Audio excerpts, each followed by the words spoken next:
ও বন তুই একলাই না থাকি যে এত ডাক দিছি কিন্তু শোনে নাই। তখন পরে বাড়ি যে মই নিয়ে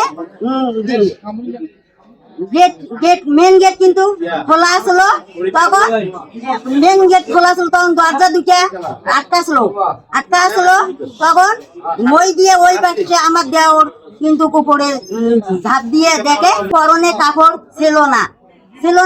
তখন আমরা নিশ্চয়ই তখন বালিশ ছাড়া দিছি। তখন কিন্তু দেখি মুখ দিয়ে নাক দিয়ে কিন্তু পেলার ছুটছে। মেন গেটটা খোলা ছিল, খোলা থাকার পরে যে এখানে নাকি একটা ফাঁকা জায়গা আছে, মই জোড়া দিয়ে ওই রুমে গেছে। জরবাই দেখে ওনারা আসে চিল্লা আল্লাহ করেন। তারপর নাকি সব দরজা বন্ধ ছিল, তারা নাকি উপর দিয়ে চড়ার পর দরজা খুলছে। খোলার পরে দেখে তাদের মুখে বালির চাপা দেওয়া, উলঙ্গ হওয়া, তাকে বালির চাপা দিয়ে মারা হয়েছে, তাকে ধর্ষণ করা হয়েছে। তার আসিও তারপর দেখছে তিনি উলঙ্গ আছিলেন। এটাই তার মানুষের আর কি মনে ধারণা। চাওয়া হচ্ছে এর বিচার তো কঠিনতম কঠিন হওয়া লাগবে, কারণ আমাদের দেশে একের পর এরকম মনে করো যে মা জাতির উপরে বাচ্চাদের উপরে যে অনুযায়ী ধর্ষণ নির্যাতন চলছে, এর কঠিন শুধু সাজাই না, তাদের মৃত্যুদণ্ড দেওয়ার দরকার।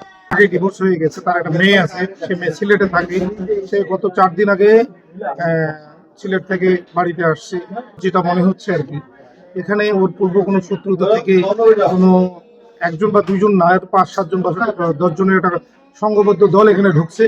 ঢোকার পরে ওকে টাকা নেওয়ার উদ্দেশ্য হয়তো ঢুকছে, ওর কাছে কিছু টাকা পয়সা থাকে, মেয়ের বাড়ি থেকে আসছে, এটা একটা উদ্দেশ্য হতে পারে। যখন 2-1 জন হয়তো চিনি ফেলতে পারে, যার কারণে ওই বালির চাপা দিয়ে নির্মমভাবে হত্যা করা হয়। সকালবেলা সংবাদ পেলাম একটা মহিলার একটা মৃতদেহ একটা বাসা পাওয়া গিয়েছে। পরে আমরা তাৎক্ষণিকভাবে এখানে উপস্থিত হলাম। জানতে পারলাম যে স্বপ্ন নামে এক যে মহিলা, তার বয়স হচ্ছে 48 থেকে 50 বছর বয়স হবে। সে স্বামী পরিত্যক্তা হিসাবে এখানে থাকে। তার এটা হচ্ছে তার বাবার বাড়ি, কিন্তু এটা তার বোনের বাড়ি।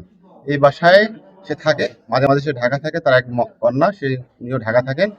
তো গত 1 থেকে 1.5 মাস আগে নাকি সে ঢাকা অবস্থান করছিল। গত 4 দিন আগে এখানে এসেছে।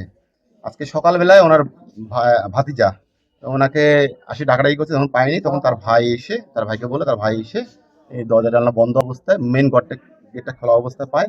পাশাপাশি সে দেখে যায় এই তার মৃতদেহ তার বিছানার উপর পড়ে আছে। তাৎক্ষণিকভাবে আমাদেরকে সংবাদ দিলে আমরা আসছি। আমরা এসে প্রাথমিক অবস্থা আমরা সুরতাল রিপোর্ট প্রস্তুত করার পরে এখন আমরা আমাদের যে মতামতের জন্য আমরা বিশেষ মতামতের জন্য পিএম এর জন্য পাঠাবো। পিএম রিপোর্ট আসার পরে এবং পাশাপাশি আমরা আমাদের গোয়েন্দা তথ্যপত্র দিয়ে আমরা কি ঘটনা ঘটেছে আমরা পরবর্তী জানাতে পারবো আপনাদের।